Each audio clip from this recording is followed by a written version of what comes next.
This is Eitan Weinstein. And I'm Naor Menninger, and you're listening to Two Nice Jewish Boys.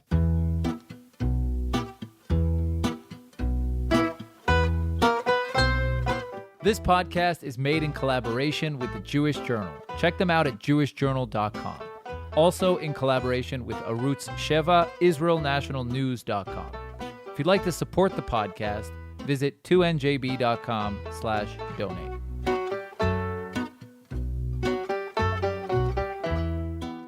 We could all use a good laugh, especially now, while many of us are secluded in our homes, far away from our loved ones, with nothing better to do but watch Too Hot to Handle on Netflix. True story. Don't watch it unless you want to feel a strong, deep, unshakable sense of shame. If only there was an Israeli English-speaking comedian who would agree to risk her life and come to our studio to boost the national morale and give hope to our listeners around the world. How amazing would that be? Wow. Well, unfortunately, we couldn't find anyone like that. So that's all for today, guys. Thanks. Stay safe and tune in next week. Goodbye. No, we're kidding. We have the perfect comedian for the job right here with us. Her name is Kandi Ableson. She's American. She made aliyah. She's Canadian. She's And Canadian. American. And American. And Israeli. Israeli. All the good every blue stuff. passport I got.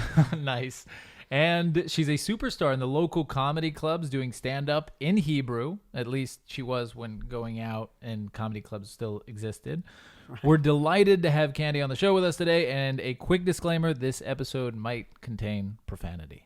I hope it does. Otherwise, I'm hope not so here for too. anything, you know. Thank you so much for joining us. How are you? I'm good. Listen, one of the advantages of being old is dying doesn't scare me. You know? I don't want to. It was going to happen. It was going to happen. You know, I'm in that danger zone anyway. But Yeah. I don't want to die from corona because I don't want my funeral on Zoom. You know? That would be unfortunate. I actually went to a funeral on Zoom. Really? I did. I went to my first funeral on Zoom, and I got to say, it was like the first time ever that I found a grave. So that was good, you know, because usually you're wandering around and you can't also, find it. you can put it on silent when the rabbi talks. And Well, they put you on silent, so it's kind of like an Israeli wedding where, you know, you can get a beer and go sit on the side. You don't have to watch the chuppah. Yeah. actually, a it's the wedding If you on get an Zoom. urge to laugh, you I can sat just- down with a coffee and a joint and toasted my friend. It was Really? pretty cool. Yeah. Wow. And it was So in they- L.A., so usually I wouldn't be able to go, right? I'm here. I can't go to a funeral in L.A., but I went. I wonder if it's going to be like standard now to have Zoom at all events. I think it is because it feeds to the lazy, Yeah. right? Yeah. I mean, you can do so much more if you just do Yeah. it from your bedroom without yeah, pants. now there's dating on Zoom. Like you can go on first dates, so you do the first dates on Zoom. Wow, very economical. Yeah, I mean, That's You know, true. I didn't what do you even have to think get about it. her? You don't have to buy what anything." wine do you want? Well, pour it yourself, bitch. I would buy the bottle, but I can't. yeah. No, it's actually it saves a lot of time. You don't need to put perfume on. Wear your perfume, and yeah, I'm not talking from experience, of course. Yeah, of course It's not. amazing Of course that everyone can be on camera today and it doesn't faze them. Mm-hmm. You know, in my time, going on camera was a big deal. You didn't get on camera until you got into Johnny Carson. You know, now you're like 2 years old. You're a TV star. Yeah. I have 1 million views. Doesn't faze You anybody. can't speak yet. Yeah. Have you heard of the kid that does bar mitzvah? What's his name? He went viral here in Israel. It's this Yeah, I saw him. 13-year-old kid. Want to be a Yael Golan. Yeah, exactly. And he just made tons of money. Like he started on TikTok or something, and he's like a redneck, or I don't know how you would call him. And he gives What does he do? blessings. He does like It's hard to explain. he sings. He sings. He just talks like in the slang, the neighborhood slang. Really? And yeah, he made so much money from And it. look at us here. Yeah. You know, as young as you are, there's a kid right there ready to out you, you know, because they Yeah. know so much more. It's a whole other world. It's true. Maybe I should switch out Naor for like a 13-year-old. Yeah, or just make it 3 Jewish guys. You can probably find the third, No. I think the point of it is to get rid of him. Oh, Really. okay. Well, I don't know you well enough. I look forward to it because I love annoying people. Oh, really? How does it? Yeah, I do. I mean, She'll get along with you then, Eitan. that's why I like living in Israel, really.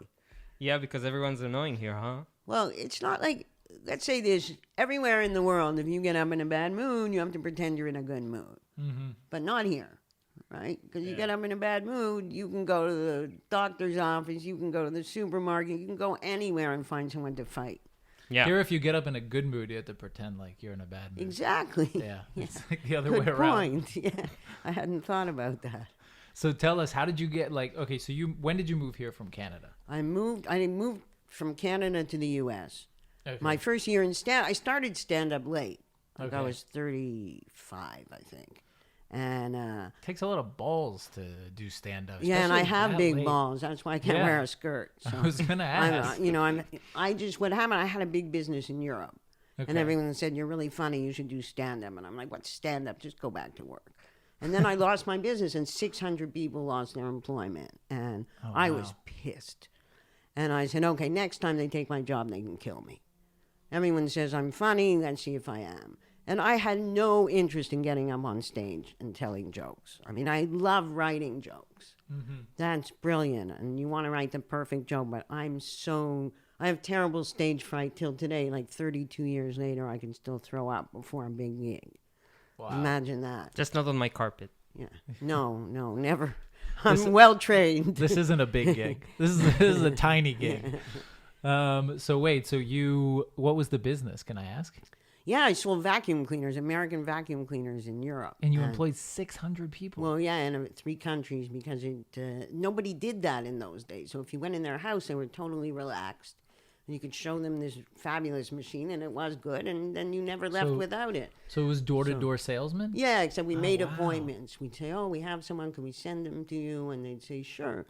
And so I guess that was my first stand-up because I used to demo the thing in like Flemish, even though I didn't speak Flemish when I lived in Belgium. And I'd be like, "Stofzuiger." That's the word for dust. Stofzuiger, stofzuiger. You know how to say dust in so many languages, I bet. Yeah. Well, actually, that's it. But sign language is pretty good, too. Your Flemish and is now a bit dusty. Zoom language. Yeah. And so anyway, we opened offices because in Europe, it's very hard for kids to get employment. Everything is based on like your life and not your education or not you. It's like who you are. They're still in the caste system, the exact opposite of Israel, where you can have any idea and do it. There you have blocks. And the talented kids had nowhere to go to work. So we just were able to engage people that were fantastic, train them, and they just sold like crazy because they were making a lot of money. And then we became so big that they changed the rules on us. And I was pissed. And I said, "Okay." That's amazing. And I realized the big realization was that you never own anything. Because the government always... Not necessarily the government, big business, the city, the country, whatever. I mean, my grandfather owned shit in Germany. A lot of help it is to him when he ran away from the Nazis. He left. So there's a glass ceiling. It's just a reality that owning is an elusive thing because it has to exist in order for you to own it. So as soon as it's taken away from you, and you're always looking here, you're never looking to the other side that's where the shit's happening. Mm-hmm. People are always worried about one specific thing, and they're like, "Oh, I hope this doesn't happen." And in the meantime, doing like this, Corona. Yeah. I mean, people were worried, "Oh, I didn't get a raise," and now they're like, "Where's my fucking business?" I don't care about a raise. I just need a place to go. Yeah. They say that you need that the best comedy comes from great pain. So I wonder if it's true, and if so you have to be painful to be a good comedian. Well, they say an unhappy childhood helps and stuff, but yeah. So a Jewish childhood. In fact, I have 2 very optimistic parents. And so I'm not the norm. Like, my parents are so optimistic, you'd never guess we were Jewish. Like, there was no bad news in our house. Like, there's nothing you can say to terrible. my mother that would upset her. If I said, "Mom, there was a bomb and it blew up half my face," and she'd say, "Oh, that's terrible, dear. But I was shopping in Marshall's and I saw half a face. I'll buy it for you. You'll have new material. It'll be wonderful. Is the sun shining where you are? So in that way, I come from but also all we did was laugh over the dinner table. My father thought it was really important, and I picked that up. And then ultimately losing the business and then having an abortion were the two things that thrust me into comedy. So, yeah, So I'd pain. say that was pain, Yeah. Yeah, and then it took me like 20 years to be able to write the joke that put me into comedy. It's an abortion joke. Yeah, and that's it's not easy to write an abortion joke, and it's not easy to do an abortion joke. So it took me 20 years Like in abortion. the business. Not unlike abortion. Yeah, no, it's way too easy to do an abortion. Oh. Like, and the word even makes it easy. You have no idea what it is. Like killing your kid, you might feel affected. Oh, shit. Okay. So, yeah. I want to hear the joke now because Well, now I have many, but, today, because it's now like 35 years. But in fact, I mean, I say, honestly, I had an abortion, but the truth is I would have killed the kid anyway. I'd be a terrible mother. I mean, I can take care of nothing. And, I really hope I wouldn't be the kind of mother that would leave my kid in the back of the car. But for sure, I would leave him on the top of the car with my coffee. And then get to the corner and go, oh, God, I forgot my coffee. So bad. So that's just a little taste of it. So then can you tell us about kind of like how you first got into it? Your first gig? Did you throw up on stage? Yeah, no, I never ever have thrown up on stage. Only, like I said, I'm well trained. Only in the bathrooms or outside in a corner. But I didn't have the guts to actually do stand up. So I came back to Montreal actually, and I went into my parents' home after I lost my business, and I got 3 jobs, and I returned all the money, and I did not go bankrupt, which I was very proud of. And then as soon as it was over, I became someone's partner in opening the first club in Montreal. He needed a partner, and it was perfect. Called the Comedy Nest. It's still there. Mm-hmm. And we just brought people in and took care of the shows, and it was really fun. And I watched comics, and I wrote for them, and I helped them, and I photographed them, and I mothered them first.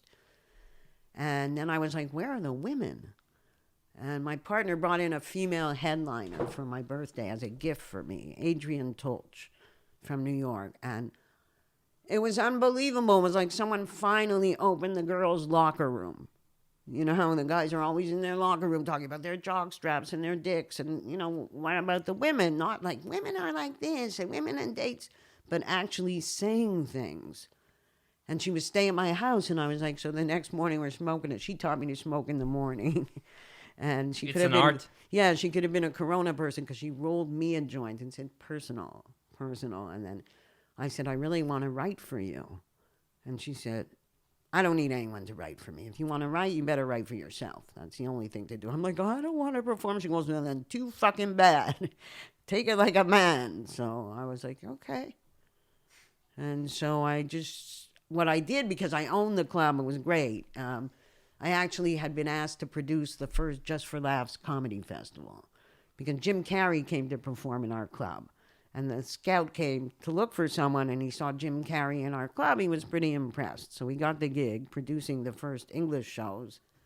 And in the editing room, the guys threw out one of the women comics because they didn't like how her arms looked. And I was in shock. She had a sleeveless top on. It's true her arms didn't look very good, but there were lots of fat guys in the show who looked terrible. And nobody was saying anything, and she wasn't even fat. So I said, at least if I had that gig, I would know to wear sleeves. I am not sitting in the editing room with men anymore. I'm going to go out there and just fucking do it, even if it kills me. So I told my partner I'm resigning. I said 6 weeks from now, I'm doing my first set in English. I mean, obviously it was in English. I didn't even think about doing other languages at that point. And I just wrote 10 minutes. And wow, went out, and I said, I'm You going to did it have at that fun. club? Yeah, at that club. Because, yeah, I was still the boss. I could actually write myself in. I didn't have to call and say, oh, do you mind putting me on? And in our club, we had a very nice thing that we did with amateurs. We didn't put them on an amateur night. We had a host, and then we would put them up first. And we would say we always have a guy who's new, and we encourage him. So he was part of a real show, not that adversarial thing that sometimes happens in amateur night. So I had that warm welcome. It happened, and I got 4 applause breaks my first time on stage. My jokes were good. Like, I could write, but I stared at the ground completely, like, just looked down, didn't stop when the laughs came. I just kept talking. I had no idea what timing was, even though I'd been watching comedy. And then, of course, his second show wasn't as good, and the third show was even worse, because you just become like a nervous parrot. And, but yeah, I had promised. I started making money very quickly after. I worked very hard, and the thing is, I gave up my job to do it, because I realized all the old people I know that had a safe job, they weren't very good comics. But the kids that went for broke, like Dave Chappelle, you know, they were 16, 17, Chris Rock, they didn't give a shit. They weren't worried about how am I going to make a living. They became great comics. I said, I'm not young, but I can act like I'm young and just be fearless. I can make stupid decisions. And you have nothing to lose when you're older. If you don't have kids, you don't have to make Yeah. decisions for your kids. It keeps you honest. Do things for yourself. If you're not happy, change it. And so And you never looked had back. kids? No, I never had kids. I just figured that I probably wouldn't be a good mother, you know. I see. aborted a kid for bad timing. So what does that say about me? Yeah. I'm Not good so- things, for sure. That I'm timing so means happy everything. I don't have kids. You know, people say, oh, you should have kids because they're going to take care of you when you're old. And I'm like, yeah, how's that working for you folks? Now, in this present time we're living in. Yeah. Well, then it was worth it, I guess. Corona was worth it just so that you can make a point. Yeah. No, well, Corona is crazy, isn't it? I mean, Yeah. nothing in my life has ever happened that happened worldwide to rich and poor Yeah. and But Eitan here just visited his parents. good. Yeah. Now's the time. I mean, we haven't had a case in Tel Aviv in a few, in a while. But they live so- in a settlement. Yeah, but he went in and he went out. It's okay. You have to take a chance a bit. He's young. They're not that old. But he violated the rules.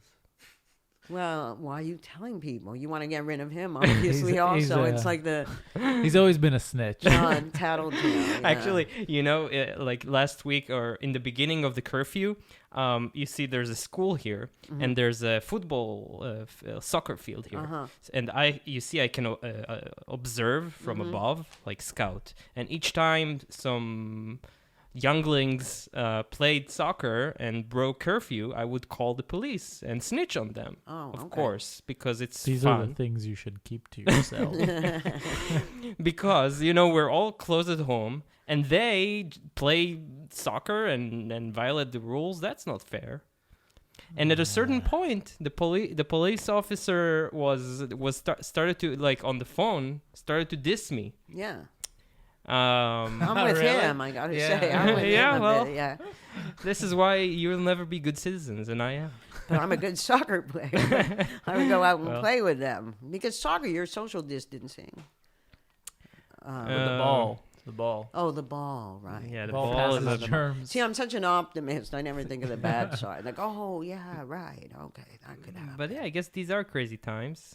So wait, I gotta ask, as a comedian, so is it like wishful thinking to think that you'll ever get on stage as a starting comedian and just have like a wonderful experience? Like, are you gonna shit bricks that, like, no matter what, is it gonna be scary as? No, I mean, my first time I wasn't nervous because I said, it doesn't matter. I knew enough to know that if you're going to do stand-up, you have to commit for a year.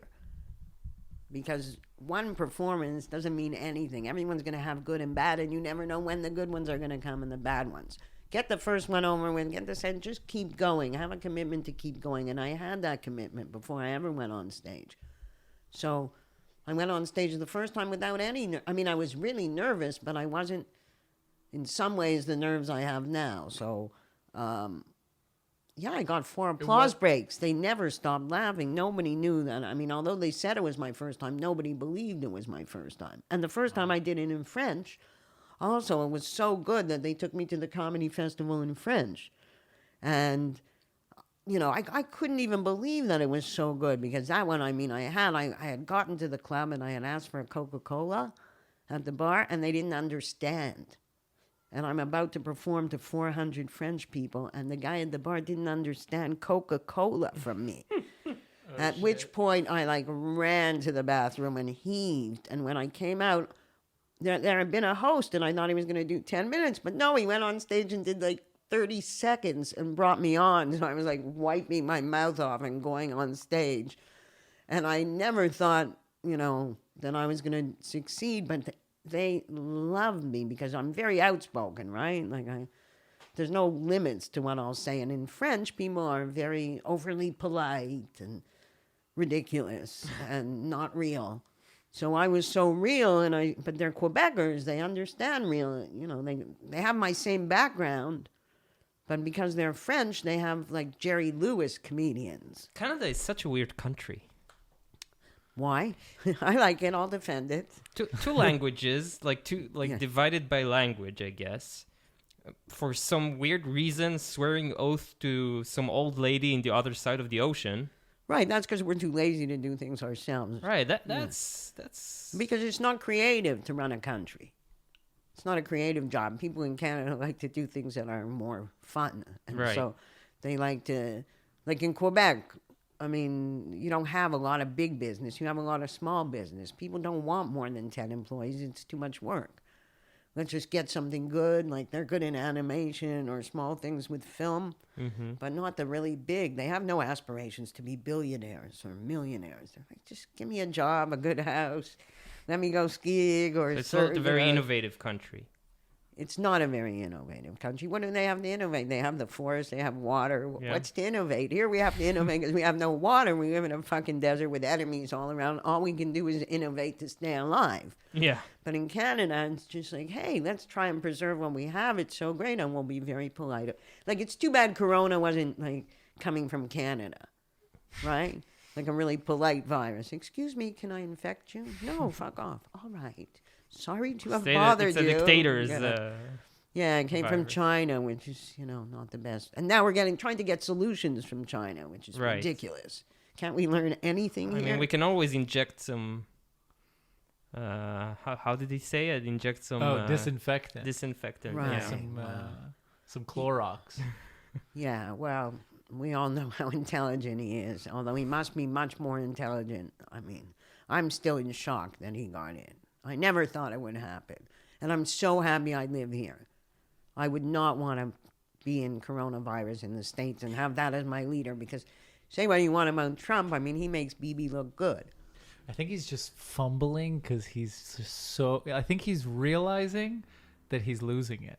Like he's... You know what Honestly, I mean? I don't care about him. It's like a championship. I don't even want to give him 20 seconds of airtime. However, I saw today a photo that someone put on Twitter of the paycheck he got with Trump's signature on it, like a $3,500 check. Like all the citizens are getting cash to their accounts. Yeah. If you have kids, I'm not sure. Not all of them. A lot of my friends aren't. And if you're married to I just moved it. Oh my goodness! That's why there's a coaster. Hey guys, it's a party now. I spilled beer. So can you let us in on some of the secrets of the trade? Like how exactly do you go about writing a joke? How do you go about... What I always wondered is, you know, there's the classic like image of a comedian with the index cards on a stage and he's looking through his jokes. How the hell does, I don't know, Louis C.K. or these big people who go on for an hour and a half, sometimes 2 hours. Yeah, I do an hour 40 in Hebrew. So how do you remember all that? It's not easy, but you never do it in a whole. It's always little bits, and your bits go into other bits. Is a lot of it improv? No.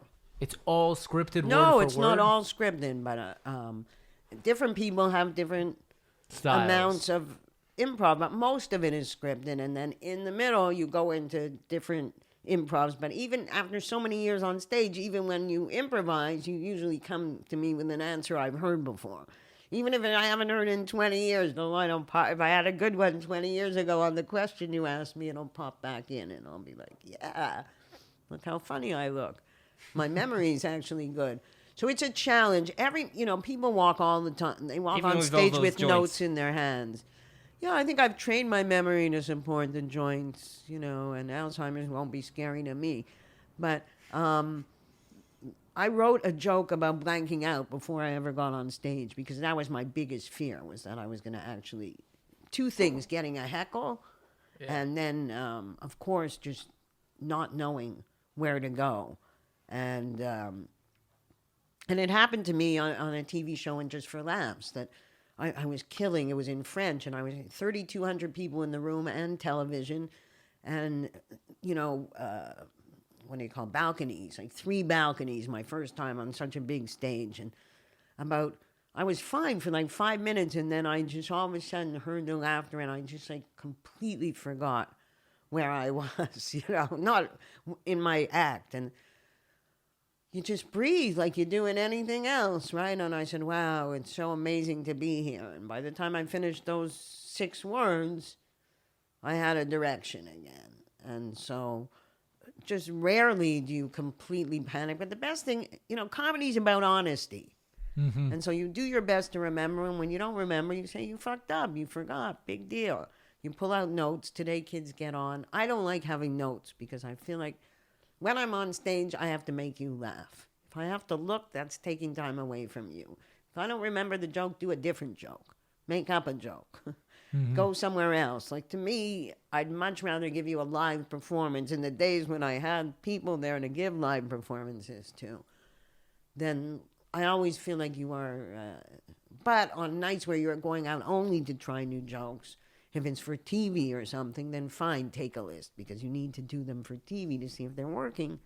Mm-hmm. And you just tell the audience, look, I got these TV jokes. Please don't laugh if they're not funny, Mm-hmm. because I don't want to do it again. As painful as it is not to get laughter on something that you wrote, it's even way more painful if they laugh the first time somehow and then don't laugh again. Mm-hmm. And I actually... my trick is when I do a new joke is I actually make my performance worse, which is difficult because I'm not the best performer to start with. But I want to know if the joke is actually good. I don't want to know if I can deliver it, because after all these years in 3 languages, I should be able to deliver a joke. What makes a joke good?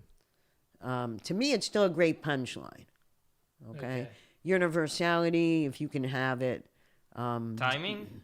Timing is just in the delivery. I love my jokes because if I wrote them down and you looked at them in the bathroom, it should still make you laugh. Uh-huh.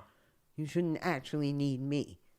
Okay. My voice should help, but you should get my voice anyway. So I actually, one of the things that I love... Don't forget the accent also.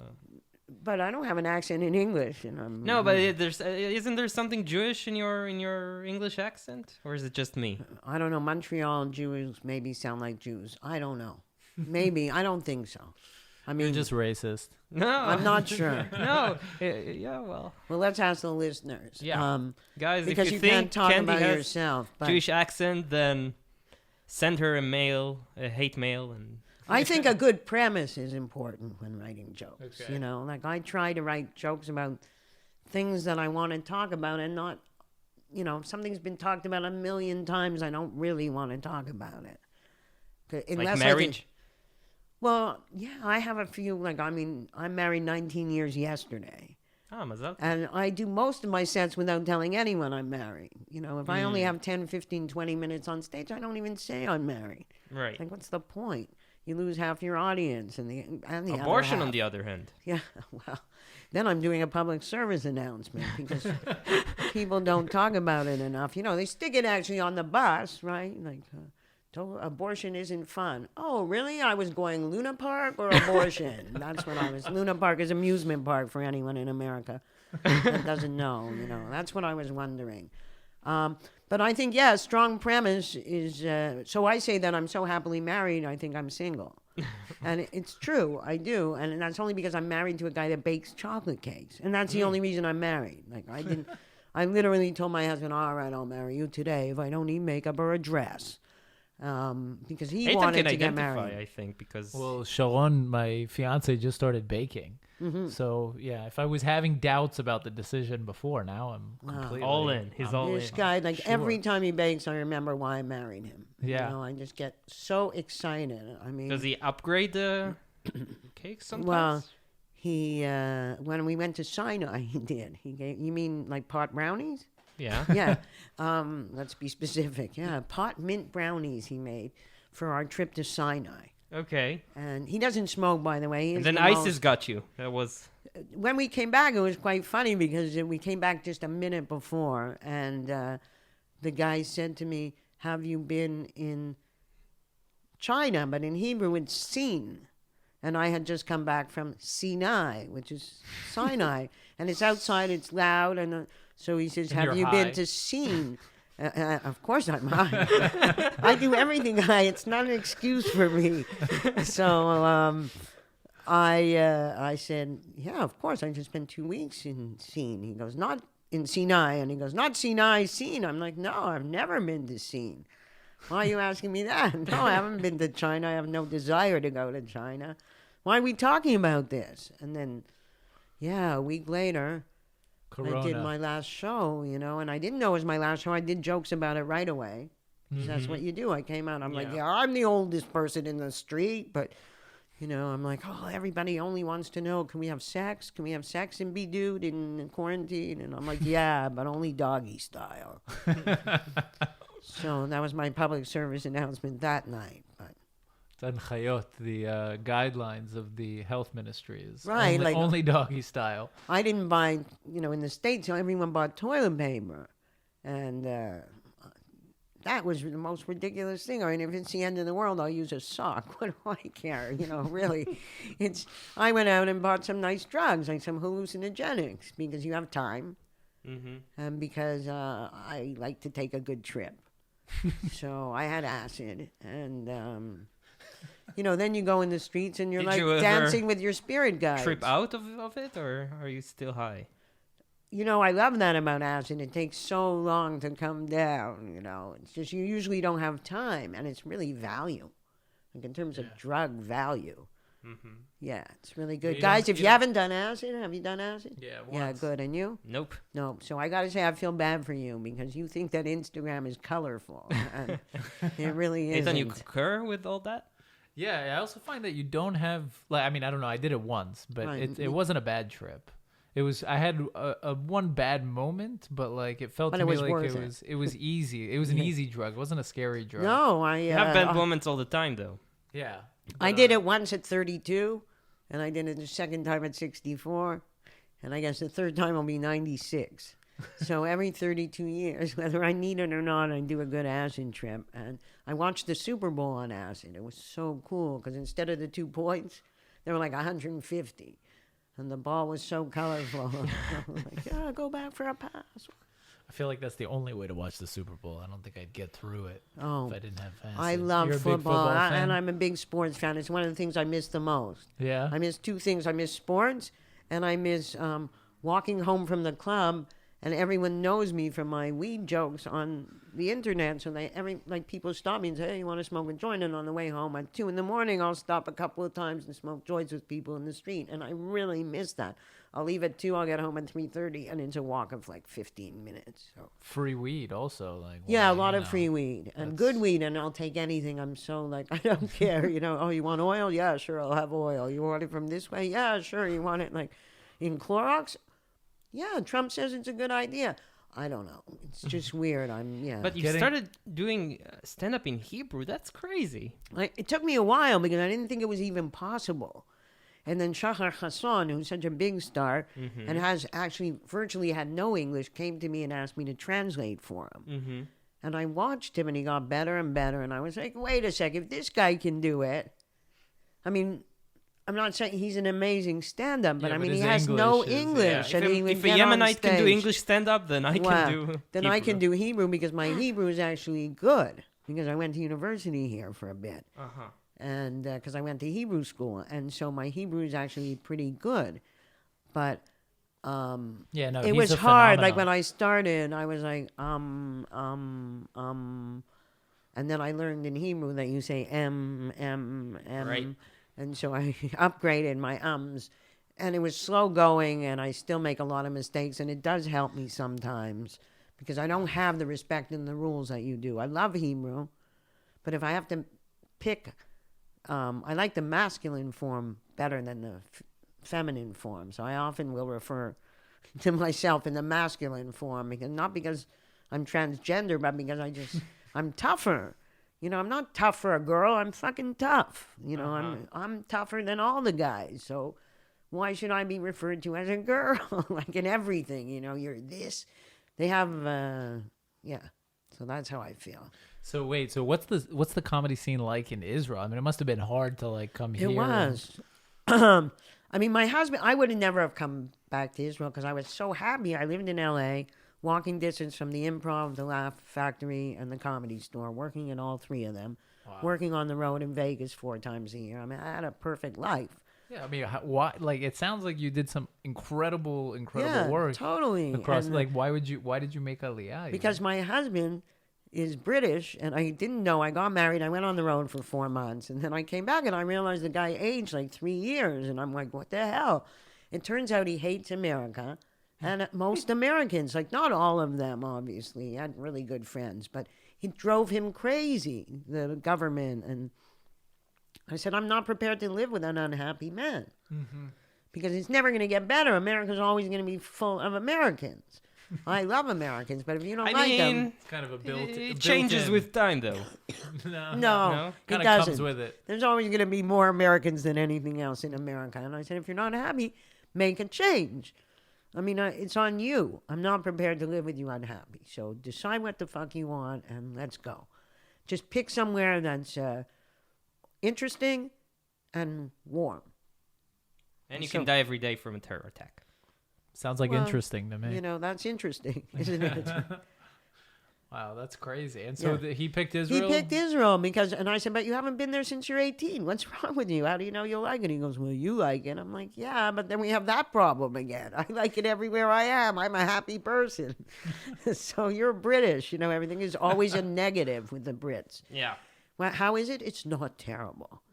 I got a standing ovation. He talks to his mother. How was her show? Oh, it wasn't too bad. I'm like, it wasn't too bad. I got a standing ovation. Well, what should I say? Say it was marvelous, fantastic. Use an adjective. I don't know what you do. Wait, so tell us kind of what's the highlight of your career? What was like the one show you'll never forget? So I guess I have to say the first outdoor show I did in Montreal at the Montreal Comedy Festival, just for laughs. It was in French. There were like 10 or 12,000 people at a confluence, like a square with all these streets as far, and the stage was high, so you could see as far as the eye could see through your whole downtown that you grew up in, with people standing. And Quebecers, you can say what you want about them, they were so polite that they were standing there watching the show as if they were seated in a soft seat theater, just quiet, listening. The word heckle doesn't even exist in French. And this guy, like my idol in French, was the host. And I was like, oh, I'm so nervous. And he's like, just be your same silly self. They're going to love you. Don't try and be anything but who you are. And I went out and I did my first joke. And the laughter, when there's 1 million people, like 10,000 could be 1 million to me, because comics exaggerate, the laughter goes out. And it goes and it goes and it goes. Like it goes to the energy and then it starts to come back. And you have to just wait from this person who didn't know how to wait. You wait. And then again and again. And I couldn't, I was in shock. And 10,000 people see me. And I was a relatively young comic at the time. And then I came off stage to like astounding applause. And somebody right away said, oh, you came from America. You not have this. And gave me a joint. Outside, which in L.A. at that point wasn't happening and nowhere was happening. And I was like, oh, I love Montreal. What a great city. So I took a couple of tokes really quickly like you do when you're sharing before the kids started bogarting. And then I gave it back to him and he goes, oh, no, you deserve that. You take it. And I was like, the guy just gave me a joint. I couldn't believe it. So that, I have to say, I mean, yeah, my first trip to Vegas was great. And, my first 5, like some shows that I've done here, getting through it, Israel Got Talent. I was on the first year of Israel Got Talent. And Oh, really? I had to play to 13-year-olds. And boy, did that make me nervous. They said, we're cutting off your arms and your legs, now go, I'm like, why should I be on Got Talent? It's always an 11-year-old in one leg who wins. What am I doing? Well, you can here? always amputate. So, yeah, not for that. Not for, I lost an eye. That's enough. So, Did you? yeah, I did. I lost an eye. Just before I was doing my first comedy special, talking about pain, I had what I thought was like, my eye was hurting. So I went to the doctor and they said, oh, you have an infection. Take some drops. But I could barely get through my sets. I was driving through Western U.S., and I just was in so much pain. And I went to another doctor, and he said, oh, you have an infection. Take some drops. But I felt like I had a brain tumor. Then I called my manager, and he said, park your car, go to your parents' house, go to a doctor. So I went to my father's eye doctor. He looked in my eye, and he said, oh, you have a huge tumor there. It has to come out. The other guys couldn't find it. And he just looked. He didn't even x-ray. And I'm like, it has to come out? And he said, yeah. I'm like, oh, my. And did I get a fake one? And he goes, yeah. I'm like, oh, damn. And my mother goes, is it a good surgeon? And the guy says, he's the best, but he's also the worst. He's the only one that does it here. That was what he said. And I said, oh, so I guess I don't have to deal with the cataract. And he started yelling at me, you're not supposed to be funny now. This isn't a time. And I'm like, that's how I do it, okay? Jews made jokes in the Holocaust. That's what we do. Did you ever consider wearing an eye patch? Because that could have been like your thing. Yeah, I'll tell you something. When the eye came out, they gave me an eye patch. I couldn't put it on for a second. I felt like I needed air. And so I just walked around with my eye closed for 6 weeks till I got the fake one. And nobody even asked me why was my eye closed. No one? Not No even one, one not time? even my skin doctor who I met at the restaurant and was talking to me for 20 minutes. And I was like, Well, wow. he's a skin doctor, people- not an eye doctor. But it was really a great lesson that people aren't really interested in you. Like, Yeah. that you're so worried about things and, I look this way or I am this way. It's People like, don't no, care. just people don't care. They're so Yeah. self-involved. So I got the eye, and then I was having the special, and I actually have this piece of coral implanted in my eye. I was live, and they put all the nerves in it so the eye would move.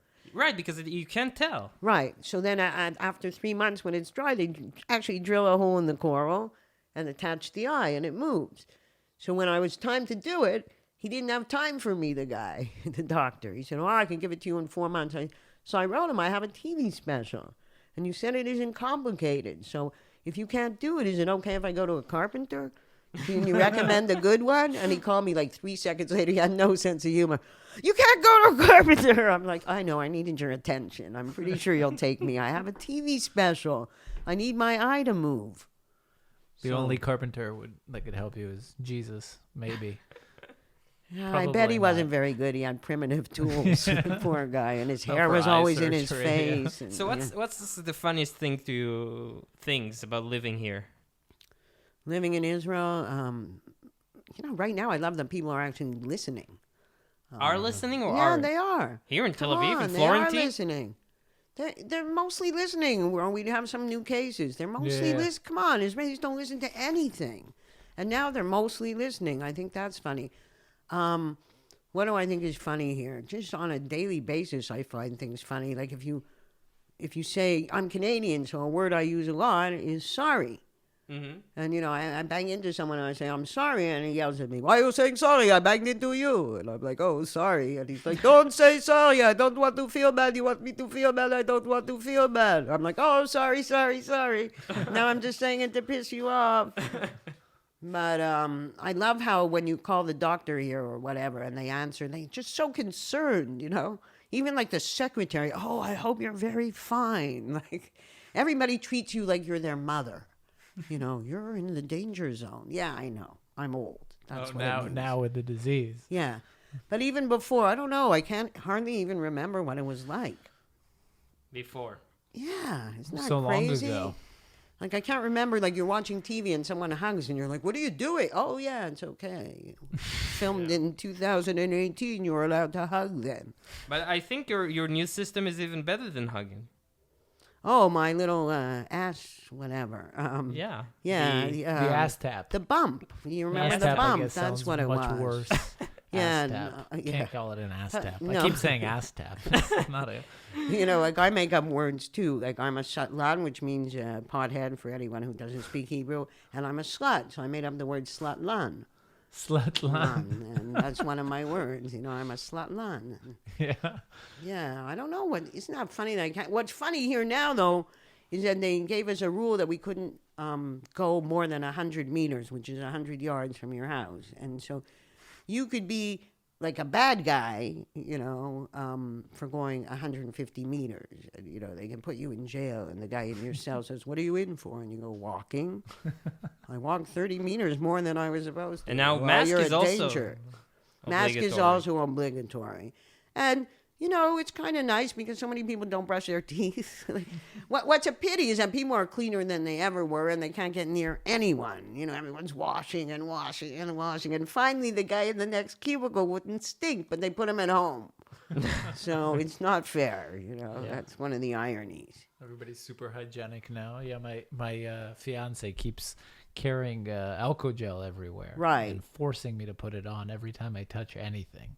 Yeah, I That's, hate how it makes you feel unnerving. on your hands, isn't it? And I think we Yeah. need some antibodies. I don't know. Yeah. I mean, nobody really knows. I knew we were in trouble when they said, okay, wash your hands and stay home.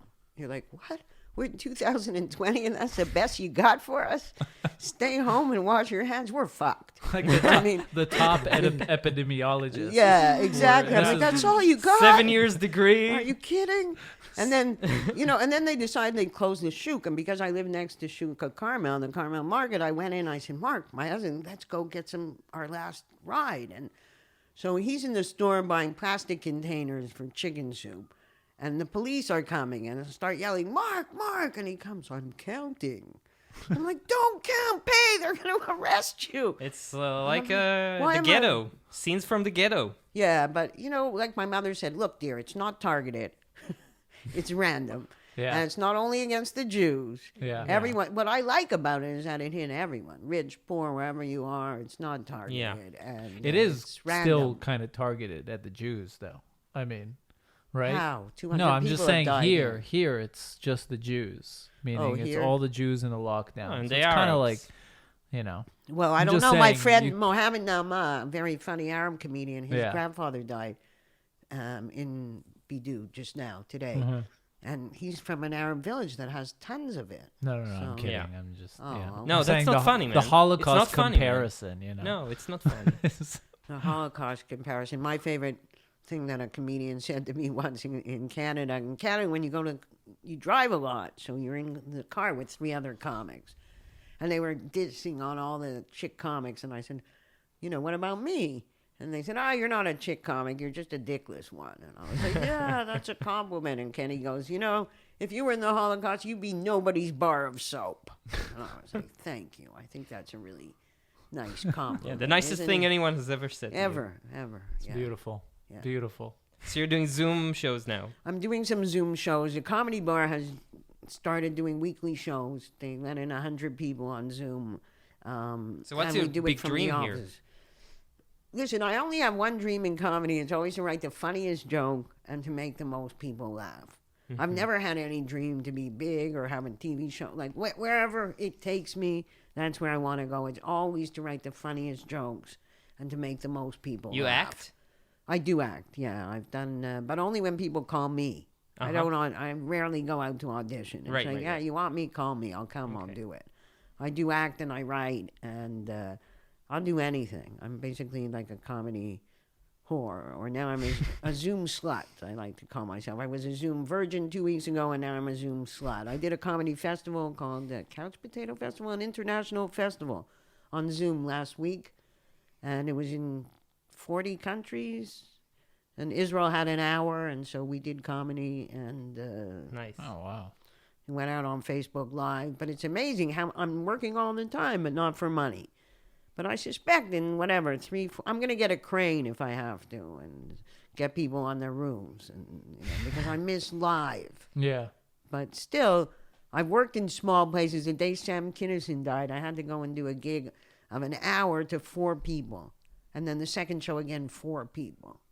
So I've played to small audience. I once got to a gig and the guy said, there's nobody here, I'm not paying you. And I'm like, I'm here. And he's like, well, how are you going to do the show? And he said, you want to do it to me? I'm like, if that's what I have to do to get my money, I'll do the show to you. So he just stood there and then I did the show to him. I talked an hour to the owner and also the cleaner who came from behind and watched for an hour and then said, okay, give me the money. It's just, that's what we do. He got what he paid for. Yeah. So did you do any jokes at the funeral that you were at on Zoom? No, I was muted. And they knew who they're dealing with. No, actually, I didn't know any of her. She only got married 6 years ago. And it was funny because my brother said, like, the guy had no personality. And then out of everyone, we couldn't hear a word he said. So I was just laughing. I was like, yeah, I guess he doesn't have a personality or a voice. But there were ducks at the funeral. And because she was buried, like, it looked like a beautiful place, a lake, and with trees. She was young? She was, not young. She was, but not young, old, 67. Oh, okay, because they'd only been married, you said 6 years, yeah, because she was single all the time. Was it a corona? No, she died of cancer, pancreas cancer. Which people still die of that now? Still dying of pancreatic cancer quickly, unfortunately. Yeah. Sometimes, very quickly. I thought that was like last year, pancreatic cancer. Maybe they're reporting it as COVID because it looks better in the stats. But no, there unfortunately is no last year. But anyway, there were ducks there, and the ducks were quacking and quacking. And all I could think of was, she's not going to get a good night's sleep ever. This is so ridiculous to get buried. And at some point, the guys came and chased her away, the ducks. And then they came back. Like, employees were trying to chase away the ducks in the middle of the funeral, and the camera was there.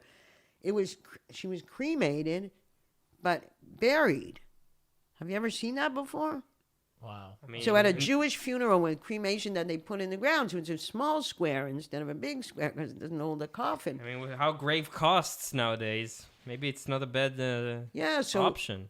So instead of having a shovel for the earth, they asked them to do it with their hands. Oh, no. So the husband goes like this, and then he goes like this, and then he goes... No. As if he's trying to take it off, like, goodbye, honey, goodbye, get in there. You're gone. Really? They just stick their hands in without a glove or Not anything? inside. It was on top. Like, okay, here's the grave. There's the grave. And he had to get some No, but earth. in the ash. So, No, in the okay. earth. No, the urn went in. Very okay. whole in a I thought you meant they ceramic. grabbed some ash Yeah. and just... No, it's funny. It That just was reminded me that my husband's first wife was cremated. We were hilarious. going to Joke's New on York. No, but we were we were going to New York, and I'm sure he you're was laughing. going to scatter her ashes. Yeah, I killed her. So. I was Mission an accomplished. accessory, but she. Now she's... We were leaving, and he was packing, and he said, and I said, honey, and he said, you think I forgot something? And I said, yeah, I think you forgot to pack Loretta. And he's like, oh. And I've never had to say that to Annie. Went like, boom, he took Loretta, and we put her on Fifth Avenue. She's happy till now, where the Charles Atlas statue is. You know that statue of the good-looking guy holding up a building where NBC is? Anyway, Okay. if you're a woman, it's a good statue. If you're ever there, you can be sure that in the air is floating Loretta. Yeah, who knows? So, Kandi, if like people in the States want you for a Zoom show, how can they? You would do that, right? Yeah, I For do money. Zoom. Yeah. So people can contact you. And Yeah, the easy way organizations- on Facebook, I have a manager, and my number, you can either write me on my page, Kandi Ableson, which is in Hebrew and English. Kandi or with a K and a Y. K and an I. An I. Kandi K and I. Abelson. And and my office number, if it's local, is there. But Okay. if it's in English, usually I talk to them for you because their English is not very good. Right. Which is great to work in a club where they don't let me even talk English in the green room. Israelis don't have amazing English, right? No, some do. Like when I worked Some. at the stand-up factory, the audience really spoke English because they watched English comedy. Yeah. The audience, they knew all the American comics, and But when I was at the Camel, no, and now at the Comedy Bar, everybody comes from all over the country, and most people don't speak such good English. I mean, there's a percentage, I don't know what the percentage is, a high percentage speak excellent English, sometimes better than me in terms of, because I stopped speaking English. I came here at 16, and then I lived in Europe and spoke French, and I did stand-up in French and English and Hebrew, so I don't read on a high level or whatever. I mean, for an intelligent person, I can be pretty dumb. Let's just say that. And I'm grateful because there's nothing that, when I write a stupid joke, I'm so happy. Did I give enough tips to starting comics? I think so. Yeah. Okay. Yeah. The only thing is the perfect joke. Finding it. Yeah, I mean, I think I have some pretty good ones. Like I have one about, I don't know if it's a perfect joke, but I have a joke about my husband's kids. And when I wrote it, I was actually really pissed because I thought the joke was so good that I had nothing to add to it. So I still have only one joke about his kids. And, I don't have any kids. I have a couple of stepkids, and I got to say these kids are so fucked up. I could not have done a better job if I raised them myself. I am so proud. And so, that kind of joke. Well, maybe it's not a perfect joke, but it's such a good joke that where are you going to go? Am I going to illustrate it? What's the point? You got it. Yeah. You actually got it. So we can move on. Until you find a better one. Then Yeah, that's the perfect I one. mean, it's a good quest. Amazing. Okay, thank you so much for coming. It was Thank a you. pleasure. Before we go, Yes. we collaborate with the Jewish Journal in Los Angeles. They're at jewishjournal.com. They have Hey, columns, Happy Lieberman. podcasts, everything. So Yeah, check them out. JewishJournal.com. And we also And if they want me to write anything, yeah, check me out. absolutely. Both Well, ways, Jewish Journal. You can check me out. I'll check Come you on, out. JJ. I do follow because a lot of my friends do stuff there. Yeah. Okay, cool. Awesome. So we also collaborate with Israel National News, israelnationalnews.com. They also have great Cool. podcasts and no Israel podcasts. Sorry, National great News. The number is what's it called? Arut Sheva. Arut Sheva. Okay. So check them out on Facebook and israelnationalnews.com. And we, Arut yeah. Sheva means Channel 7, folks. yes. Yeah. And we accept donations. So please help us out. Go to twinjb.com/donate and give us Some everything. schmeckles. Some coffee money because you know what? These guys are two nice Jewish boys. Yeah. And, Yeah. It was a pleasure. Ethan is saving for his next acid trip. So Yeah. Yeah. Guys, okay, that's a good so then he cause. doesn't need too much. my Each of you acid send jar. people send 50 shekels each, and in no time he'll be able to share with all the friends he can't see.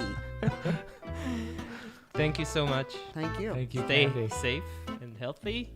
All of us. Bye. Yeah, draw Bye, guys. smiles on your masks.